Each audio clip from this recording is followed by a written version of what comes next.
નમસ્કાર મિત્રો, તમારું મારી ચેનલમાં સ્વાગત છે।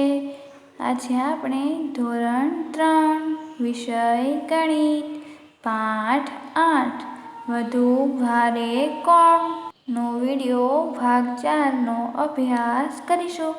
આપણે આગળ વિડિયો ભાગ 1 થી 3 નો અભ્યાસ કરી ગયા છીએ। પાના નંબર 120 પર જોઈએ। મહાવરો આપણે શીખતા હતા 118 પાના નંબર અને 119 પાના નંબર પર। હવે તેમાં ચોથો પ્રશ્ન છે, નીચેનામાંથી કયું વધારે ભારે છે તે શોધવા ત્રાજવાનો ઉપયોગ કરો। આવું ત્રાજવું, અહીં દેખાડેલ ત્રાજવું આપણે ઘણી બધી જગ્યાએ કે દુકાને જોયું હશે અને ઉપયોગમાં પણ લીધું હશે। પાણીની એક બોટલ કે ક્રિકેટનો દડો।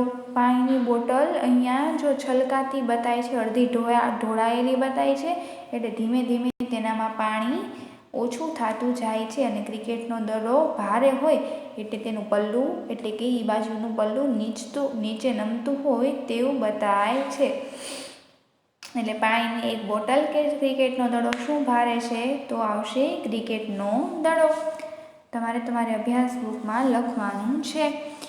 પછી બીજું છે તમારું પગરખું, એટલે કે પેન્સિલ બોક્સ। તો આપણું પગરખું વધારે ભારે હોય, બરાબર, પેન્સિલ બોક્સ કરતાં। પછી ત્રીજું છે તમારું ગણિતનું પુસ્તક વધારે વજનદાર છે કે ગુજરાતીનું પુસ્તક, એ બંનેને ત્રાજવામાં મૂકવાનું અને કોનું પલ્લું નમે છે એ જોવાનું। એ તમારે વાસ્તવિક કરવું પડે। તમારી બેગ કે તમારા મિત્રની બેગ, જેની બેગમાં વધારે ચોપડા ભર્યા હોય તેની બેગ વધારે ભારે હોય, જેની બેગમાં ઓછા ચોપડા ભર્યા હોય તેમાં પલ્લું નીચે હોય, બરાબર। પાંચમો પ્રશ્ન છે, 1 કિલોગ્રામ ભીની માટી અથવા રેતી લ્યો। ભીની માટી લેવાની છે એટલે પાણીવાળી હોય એટલે તે વજનદાર હોય, અથવા રેતી લ્યો, એના ન લેવી હોય તો એની જગ્યાએ રેતી લેવાની છે। 2 થેલીમાં તેના સરખા ભાગ કરો। 2 પ્લાસ્ટિકની થેલી લેવાની છે અને તેના સરખા ભાગ કરવાના છે, અને બંને થેલીઓમાં સરખું વજન છે કે નહીં તેની ખાતરી કરવા ત્રાજવાનો ઉપયોગ કરો।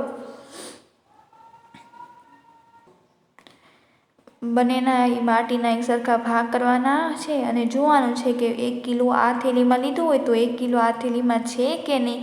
જો 1 કિલો બંનેમાં સરખું હશે તો બે ત્રાજવા સમાન રહેશે, નહીં હોય તો એકાદાનું પલ્લું ઉપર નીચે થતું હશે।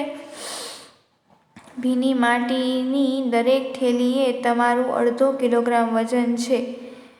અહીં એ રીતે માપ લેવાનું કીધું છે બાળમિત્રો કે દરેક ભીની માટી, એક થેલીમાં ભીની માટીનું વજન અડધો કિલો છે, એ રીતે વજન લેવા। અડધો કિલો એટલે બાળમિત્રો 500 ગ્રામ આપણે અહીં લેશું।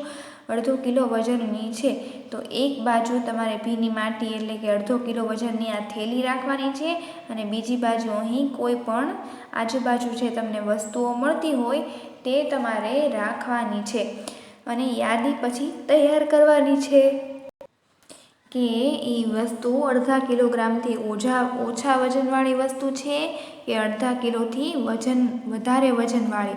2 ભાગ પાડવાના, અહીંયા વધારે વજનવાળી અને અહીં ઓછા વજનવાળી, એ રીતે વસ્તુના નામ લખવાના છે। તો અડધો કિલોગ્રામથી ઓછા વજનવાળી વસ્તુ હોય તો કોઈ પણ એક પાઠ્યપુસ્તક, તમારો લંચ બોક્સ। પછી વધારે વજનવાળી વસ્તુ હોય તો કોઈની મોટી બોટલ હોય પાણીની તો પાણીની બોટલ, પછી તમારું પેડ લાકડાનું હોય તો એ વધારે હોય, જે તમે ટેકો રાખવા માટે ઉપયોગમાં લેતા હો। એ રીતે પછી અહીંયા ઘણી બધી વસ્તુ જે તમારા રોજિંદા જીવનમાં અને આજુબાજુ મળી રહેતી હોય તે વધારે વજનવાળી વસ્તુ અને ઓછા વજનવાળી વસ્તુના નામ અહીં લખવાના છે। પછી છે વજનિયા અને ત્રાજવા। હવે તમારી સૌથી નજીક ભંગાર વેચનારની, વેપારીની, પછી શાકભાજીની દુકાન, કરિયાણાની દુકાનની મુલાકાત લ્યો। આપણને મુલાકાત લેવાનું કીધું છે, અને આપણે સ્પેશિયલ જોયેલું જ હશે, મુલાકાત લીધેલી જ હશે કે તેઓ કેવા વજનિયા અને ત્રાજવા વાપરે છે, બરાબર। જો કરિયાણાની દુકાને આ રીતે ત્રાજવું હોય, પછી કિલો 2 કિલોના આ રીતે વજનિયા 10 કિલોનું, 2 કિલોનું ને 500 ગ્રામ એમ અલગ અલગ ઘણી બધી વજનિયા હોય છે. હવે તો ઇલેક્ટ્રિક કાંટા પણ આવી ગયા છે.